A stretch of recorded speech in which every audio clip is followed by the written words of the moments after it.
MP সরকারের এত দফতন হয়েছে যে আমতারা কইল তাদের বুদ্ধিজীবী আমতারাকে তারা বুদ্ধি নেই। আমার কথা বিশ্বাস হয় না বুঝি, ভিডিও ডাকে দেখুন।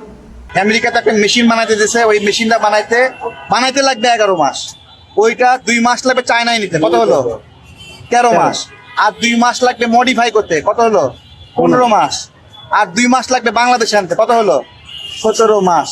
মানে বিদ্যুৎ সেক্টরের ডেভেলপমেন্টটা শুনলেন তো আমতারা কে কইছে? আমতারা কইছে বিদ্যুৎ সমস্যার সমাধান করতে গিয়ে 2 বছর সরকারের সময় লাগবো, এই করবো সেই করবো সেই করবো সেই করবো।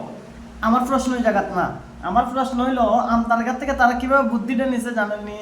অর্থমন্ত্রী আছে না, অর্থমন্ত্রীর কথা আর আমতারাকের কথা চেয়ে আমতারাকে ভিডিও দেওয়ার পরে অর্থমন্ত্রী কইতাছে আমরা বিদ্যুৎ ঠিক করতে 2 বছর লাগবো, আর আমতারাকে যে হিসাব দিল এই হিসাবও 2 বছর হই।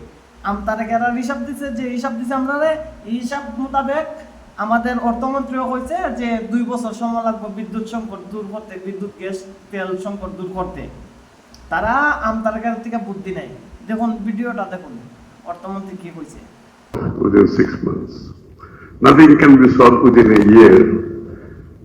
And minimum time is 2 years. Minimum.